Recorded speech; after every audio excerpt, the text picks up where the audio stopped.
So today I am bringing you something that was requested on this channel since I finished this series, and that is a video entirely devoted to Anthony Trollope's The Barsetshire Chronicles.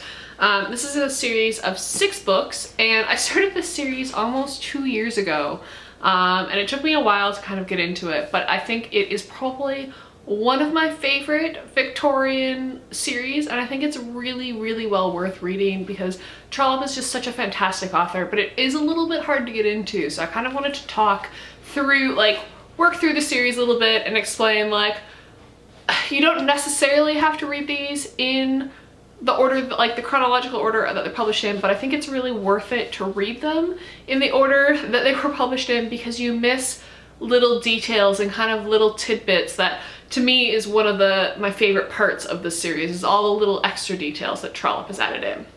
So the first book in this series, which is also my least favorite, and I think generally people agree on this, it's also the shortest, and it is The Warden by Anthony Trollope. Now, this one put me off the series.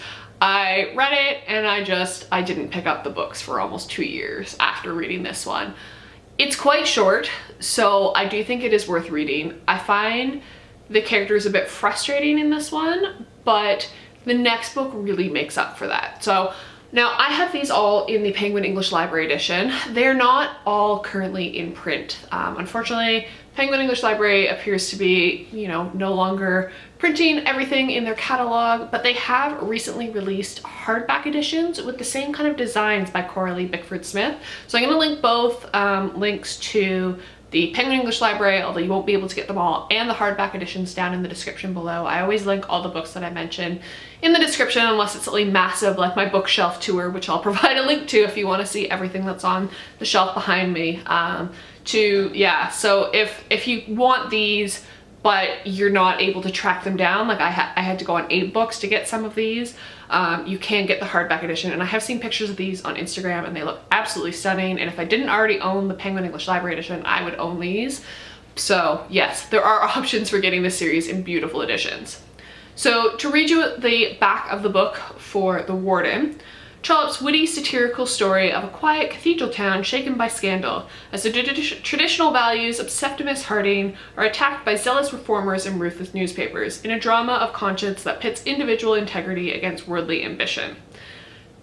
Yeah, it's quite short, and it kind of deals with church reform, and it sets up the series really well. It's just not the most exciting book in the series.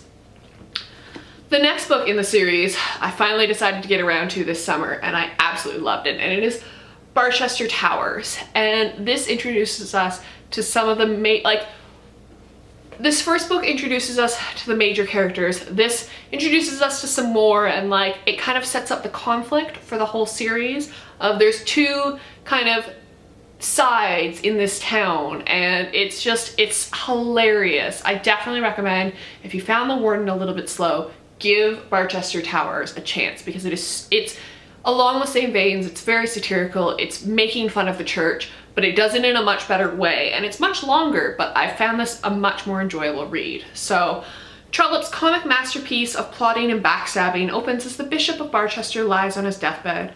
Soon a pitched battle breaks out over who will take power, involving, among others, the zealous reformer Dr. Proudie, his fiendish wife, and the unctuous schemer Obadiah Slope. Yeah, it introduces some new characters and kind of introduces a new element into Barchester, and it's just absolutely fantastic. The third book, and my absolute favorite in this series, which if you are not feeling like you want to read the whole series, if you're just going to read one book from the series, read Dr. Thorn, because it's absolutely fantastic. I think you miss elements in it if you haven't read the other 2 prior to reading this, and definitely going forward, I think reading Dr. Thorn adds a lot of enjoyment to the later novels, so definitely this is probably, to me, the most important out of this entire series. Dr. Thorn, considered by Trollope to be the best of his works, is a telling examination of the relationship between money and morality. It recounts the story of the son of a bankrupt landowner, Frank Gresham, who is intent on marrying his beloved Mary Thorn despite her illegitimacy and apparent poverty. Frank's ambitious mother and haughty aunt are set against the match, however, and push him to make a good marriage to a wealthy heiress. Only Mary's loving uncle, Dr. Thorn, knows of the fortune she is about to inherit, but believes she should be accepted on her own terms. This has one of, it's absolutely fantastic. I'm trying not to give anything away, but it's so great. Read this book. If you're going to read one book by Anthony Trollope because you want to work your way through the alphabet of, Victorian authors, this is the one to read.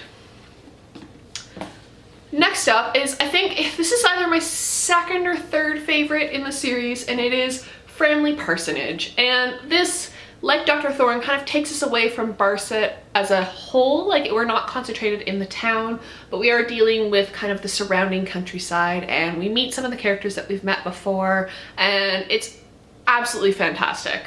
So, a brilliant depiction of social climbing and scandal, Framley Parsonage tells the story of Mark Robarts, a young clergyman with ambitions beyond his small country parish of Framley. In a naive attempt to mix within influential circles, he makes a financial deal with a disreputable local member of parliament, but is instead brought to the brink of shame and ruin.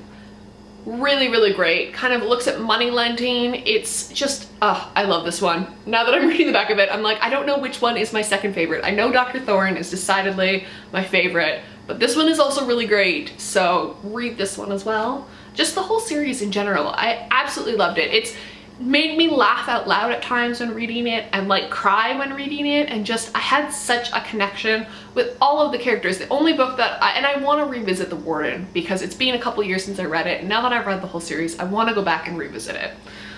So the next book in the series is The Small House at Allington. This kind of deals with the characters that we've met before but in different situations, if that makes sense. I think this is the one where Dr. Thorn plays a fairly substantial role as well, so definitely would have had to have read Dr. Thorn before getting to this one.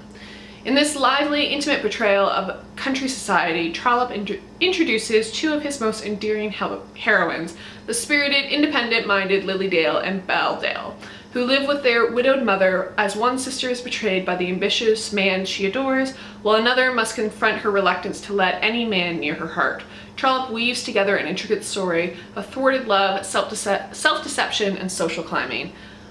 Yeah, I think this is my second favorite, and then Framley Parsonage is my third favorite, and yeah, it's a close tie, but Lily Dale is an interesting heroine. This stands out from the rest of the series in that not everything is neatly resolved in this one, and it's kind of, the main heroine is endlessly frustrating, and but it's great because women aren't written like this often in Victorian literature, and it's just such a great portrayal of women, and I just absolutely love this one. So then the last one is aptly named The Last Chronicle of Barset. This book made me cry. It's the biggest one out of all of them, and it made me sob like a little child, and I was out in public, and it was slightly embarrassing, and I had to like run to my car and like deal with it and cry because I made the mistake of listening to it on audiobook, and I think I was shopping for like things for my apartment, and I just remember like welling up in the store and having to leave because this book just affected me so much. I can't say that this is my favorite one. I mean, I love this. I have a deep emotional connection, but it is just such a perfect end to the series that I love it. It doesn't have kind of the bigger plots of Dr. Thorn and Framley Parsonage and The Small House at Allington, but it is an absolutely perfect ending to this series, and it ties up so many loose ends and just kind of answers all your questions, and it's just, I love this book so much. I do. I really do. I really just love this series. So the sensitive depiction of an anguished, self-destructive man is the story of the impoverished Reverend Josiah Crawley, who uses a large check to pay his debts and is accused of theft. The charge sends shockwaves through the Barsetshire as its citizens become bitterly divided. Domineering Mrs. Prouty, wife of the bishop, is convinced of Crawley's guilt and attempts to hound him out of his job while his family stand by him and strive to maintain their dignity, even when the scandal threatens to destroy Crawley's sanity. This final volume is the darkest and most complex of the Barsetshire Chronicles. Yeah, you have to finish the series, you have to have read all of the books. especially the Warden and Barchester Towers. Very, very important. It ties together everyone. You meet all the old characters that you've kind of come across, and it just, it ties everything together beautifully. You get wonderful endings to all these characters, and it just, I mean, it left me wanting more because I absolutely love Barset and I didn't want to leave Barset. I loved spending my time in Barset and kind of just exploring the town and all the citizens, but this mollified me slightly, and I can always revisit it by rereading the books. So that is kind of a quick introduction to Anthony Trollope's Chronicles of Barsetshire. I absolutely love this series. Obviously, I've kind of just gushed this entire video about how much I love this series, and I really think it's worth reading. It's just, it has such complexities, and while it's a little bit hard to get into with The Warden not being my favorite novel of all time, it's not a bad novel, it's just a bit dull, but the series really picks up. And I managed to convince Yamini and Ange, because they both felt the same way about The Warden, I managed to convince them to read it, and they both gave Barchester Towers 4 stars. So if you were on the fence, it has been proven that the series gets really, really great, and I think it's well worth the effort to read it. So I will see you guys in another video. Bye!